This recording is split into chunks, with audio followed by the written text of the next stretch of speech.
well-regulated militia being necessary to the security of a free state. The right of the people to keep and bear arms shall not be infringed. Welcome to another edition of Bearing Arms, Cam and Company. My name is Cam Edwards. And for Keith Olbermann, if he's watching, to keep, means to own. I don't know what it is that has caused so many folks on the left over the past 24 hours or so to try to insist once again that the Second Amendment doesn't actually protect an individual right to keep and bear arms. Not only Keith Olbermann suggesting this, but Josh Marshall of Talking Points Memo. Just a reminder, he said on social media, the Second Amendment doesn't protect a right to keep and bear arms. It's just an invention of the gun lobby.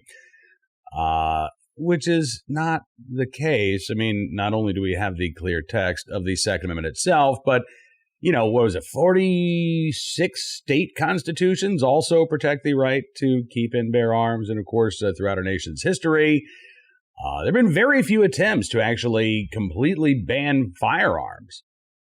The only places that have ever tried to enact a ban on an entire class of firearms, like, say, handguns, Washington, D.C. and Chicago. And, of course, the Supreme Court ruled in the Heller decision that those bans did, in fact, violate the Constitution. So, sorry, Josh, it's not an invented right. No, it's a right that's actually exercised by 100 million Americans. I would argue, look, even if you want to say that the Second Amendment did not originally protect an individual right to keep and bear arms, which I disagree with, the left loves the idea of a living constitution, doesn't it? That it changes and evolves over time. Well, I would argue that under a living constitution theory, the Second Amendment also protects the right to keep and bear arms. Again, we have 100 million Americans who are gun owners. We have more than 20 million Americans who are concealed carry holders. 42 states have shall issue concealed carry laws. 21 states have constitutional carry laws. It's pretty clear that the American people, Josh Marshall, Keith Olbermann, and a few others accepted, do believe that the right to keep and bear arms is an individual right. And in fact, we've got millions of Americans who are embracing that right for the very first time in their lives. But the gun control activists are going to continue activating their gun control schemes. A matter of fact, we're going to talk about one of their latest attempts here in just a moment. But before we get to that, do you miss President Trump? A lot of people do. I'm coming to you with a very special offer that you do not want to miss. Now is your chance to win one of 6 signed photos of President Trump. These were hand-signed by President Trump, and soon one could be hanging in your house. President Trump signed these photos. You want to make sure that all of his supporters have the chance to receive one, and now is your chance. All you have to do is text CAM to 55404 today for your chance to win a beautiful photo of President Trump and First Lady Melania Trump, hand-signed by President Trump himself. Again, by texting CAM to 55404 right now. You will get exclusive double entry activated for a limited time. Again, text CAM, C-A-M, to 55404 to have your name entered twice to win a hand-signed Trump photo. You don't want to miss this. The contest ends soon, paid for by the National Republican Senatorial Committee. So if gun control advocates can't ban guns, well, at least not handguns. They're going to try, of course, with, modern sporting rifles. But if the Supreme Court has said you can't ban an entire class of firearms without violating people's constitutional rights, what are gun control activists supposed to do? How about banning gun stores instead? This is not necessarily a new idea. We have seen localities across the country try to impose restrictions on gun shows or gun stores operating. In fact, when the city of Chicago's ban on handguns was struck down in 2010 in McDonald versus Chicago, one of the first lawsuits that was filed right afterwards challenged the city of Chicago's new rule, which had banned gun shows from operating inside the city limits. And a federal judge said, yeah, that's unconstitutional. So then the city went back and they said, all right, okay, fine. You can have a gun store, but it has to be limited to these certain locations right over here where, nobody can get access. And it's theoretically possible to put a building there, but practically speaking, not really. City of Chicago was sued over those laws, too. And they lost again. And so the city, by the way, city did not try to appeal those decisions. They just went back and said, all right, well, we'll just do a little tweak and see how that works. And so the current law in the city of Chicago is, okay, you can have a gun store. You can even have a gun range. But in order to get a gun store or a gun range approved, you've got to apply for a special use permit. There are all kinds of additional zoning restrictions, and they're never going to get approved. So the city of Chicago has maintained its ban by another name. There are still no gun stores inside the city limits. There are no ranges inside the city limits, despite the fact that gun stores and ranges are not prohibited by law in the city of Chicago. Alameda County, California, a few years ago, passed a law that restricted new gun stores from opening up within, a certain distance from homes or businesses or schools or churches, and it basically left the entirety of Alameda County off limits to any new gun stores. There was a lawsuit in that case as well. The Ninth Circuit said, it's fine, because you don't have a right to sell a gun. The Second Amendment, protects the right to keep and bear them, but it doesn't protect the right to sell anybody a firearm. And if somebody wants to buy a firearm, there are already existing gun stores that are grandfathered in with this ordinance. So nobody's Second Amendment rights are really impacted here. Supreme Court declined to hear that case. That was back when the Supreme Court was not hearing Second Amendment challenges. But we may get another crack at this in the not too distant future, because in Newton, Massachusetts, the city council there is continuing to debate whether or not to have an outright ban on gun stores. On Monday, the city council met and voted down a proposed blanket ban on gun stores. There was a shop called Newton Firearms that was supposed to open up back in the spring. And there was a sign on the window and everything. And that's actually what alerted some anti-gun residents to the fact that a gun shop was getting ready to open in their town. And they quickly mobilized and were able to put enough pressure on the city council to change the zoning laws, forbidding Newton Firearms from opening up in their location that they had already leased and were already working on. City council goes back and changes the rules afterwards. And the city council basically took a page from Chicago's playbook. They said, all right, we're not going to have a total ban, but we're going to limit gun shops operating to these three areas of the city, which, again, right now, I don't even think there are any open or available spaces in those locations. So it is still a ban by another name, but they wanted to avoid a lawsuit. So they wanted to avoid an outright ban. At least some members of the city council did. Others said, no, this doesn't go far enough.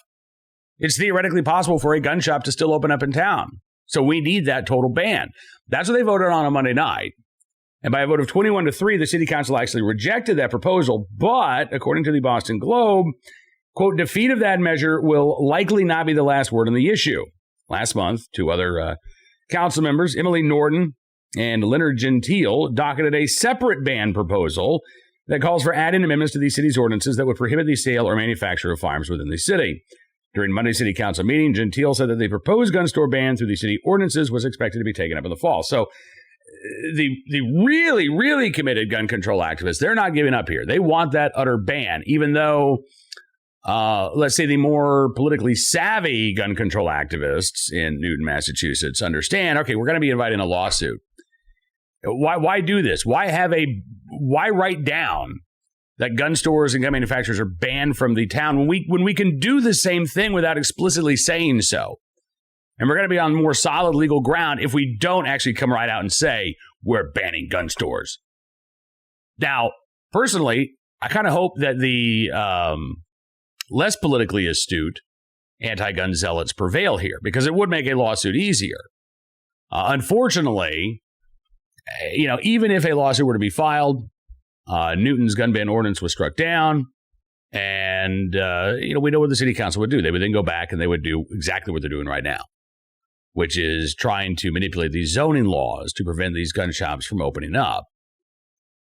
The legal fights are going to continue over this. But ultimately, this is a matter of activists trying to make it more difficult to exercise a civil right. I know these folks think that they're wearing the white hat here. They see themselves as the hero. We're trying to keep our community safe, right? No, they're not. They're trying to prevent people from exercising a constitutionally protected right. There's no moral high ground to be found there. This is disgusting, quite frankly. And it does nothing to reduce violent crime. Because in Massachusetts, look, I don't like the gun laws in Massachusetts. I think they're way too restrictive. But the gun control activists should love the gun laws in Massachusetts. They've got universal background checks. So everybody going to one of those gun shops in Newton, I mean, that's the same across the country now that I think about it. They still have to go through a background check. Not only that, though, they have to get a license. They have to be pre-approved by their local police chief in order to purchase a firearm in the state of Massachusetts. If they don't get that permission slip from their police chief, well, they can't buy a gun at retail. So they're going through multiple background checks. They're getting screened for suitability. And that's still not enough for these anti-gun activists. Because ultimately, as long as people are still able to purchase a firearm, as long as they're still able to exercise their Second Amendment rights, well, these activists have something to fight. Because ultimately, that's what it's about. It's not about one gun shop in Newton, Massachusetts. It's about your right to keep and bear arms, my right to keep and bear arms, and the laws that protect our rights. That's what the anti-gun activists are trying to undo. All right, let's turn our attention to today's Armed Citizen story, our good deed of the day, and our recidivist report. We will start there, as a matter of fact, with a case out of Florida. All right, that gentleman you see there on your screen is a 24-year-old Storm Royal Thayer. He's been charged with second-degree murder. He was arrested on Tuesday night. Deputies responded to a home in Sandiston, Florida, early Tuesday morning following a 911 call. When they arrived, they found a victim with multiple stab wounds, a deceased woman. The Walton County Sheriff's Office investigating this crime conducted interviews before charging Thayer. The Walton County Sheriff's Office in a news release said, quote, Thayer has a lengthy criminal history to include burglary, grand theft, aggravated battery, and child abuse. Dude's 24 years old. How does he have a lengthy criminal history? The Walton County Sheriff's Office says that Thayer was released from prison back in March after serving time for the child abuse charges. So it sounds like that's the only crime that has put Thayer behind bars. And we have no idea how long that sentence was, only that he was released in March. Now it's July, and he's charged with second-degree murder. So I don't know how long he's been behind bars. I do know this. Wasn't long enough. Now, today's Armed Citizen story from Indiana. And this actually dates back to April. A shooting in South Bend, Indiana, that took place back in April has now been ruled a justifiable homicide. Took a couple of months, but they finally reached that conclusion. Prosecutors in St. Joseph's County say that the death of David Austin was, in fact, self-defense. Several witnesses said that Austin had approached the victim in this case, a 72-year-old man, in a very aggressive manner, and then had punched that 72-year-old, who, fearing for his life, then drew a firearm and pulled the trigger, shooting his attacker. 95.3 MNC says state law dictates that self-defense has to be disproven, and it could not be in this case. The shooter himself called 911 after the incident. Well, not only was this case not disproven to be self-defense, and yes, that should be the burden, by the way, in any court of law for any crime. You are innocent until proven guilty. The burden is on the prosecutor to prove your guilt. The burden is not on the defendant to prove their innocence. That's the same whether we're talking about a shooting or a burglary or any other criminal offense. But in this case, again, you had eyewitnesses testifying that the 72-year-old man was not the aggressor in this case, that the 72-year-old man was minding his own business when somebody walked up to him and began attacking him. So it wasn't even a matter of prosecutors not being able to disprove this. The evidence did not back up the idea that this 72-year-old man should have faced charges, which is why charges were never actually filed.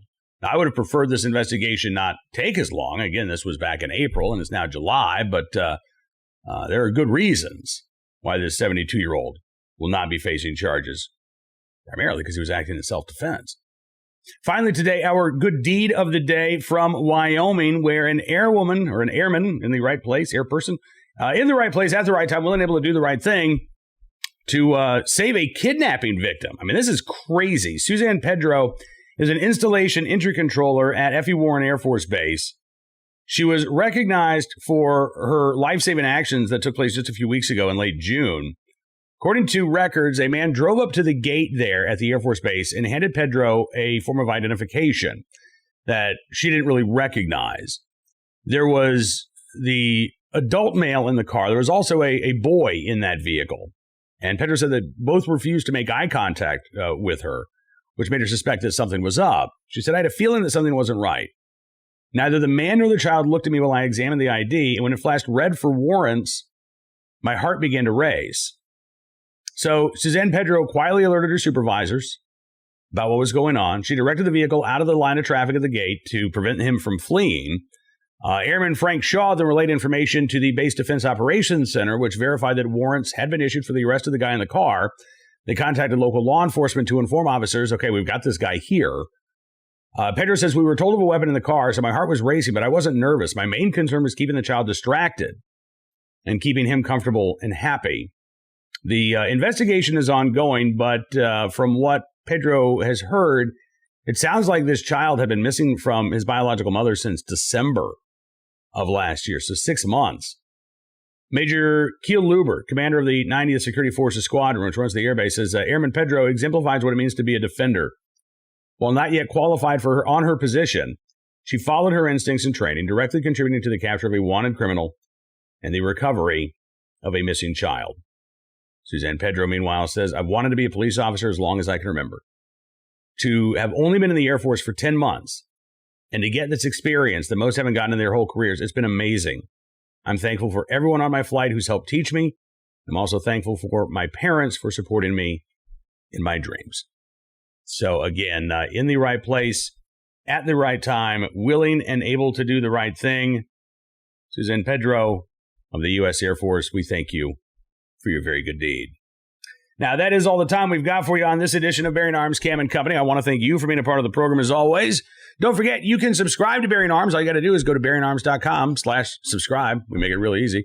You can use the promo code GUNS, get 25% off of your VIP membership. That's going to give you exclusive analysis, commentary, and more. We got a piece just yesterday, as a matter of fact, about San Francisco and some of their funny numbers when it comes to crime stats, maybe cooking the books just a little bit. We break down those statistics and tell you why they look so off. But that's the type of stuff that you can find. And, of course, with your support, we're able to bring you programs like this each and every day. So thank you for being a VIP member. And we'll see you back here tomorrow with more of the latest Second Amendment news and information from all across the nation. But until then, be well, be safe, and be free.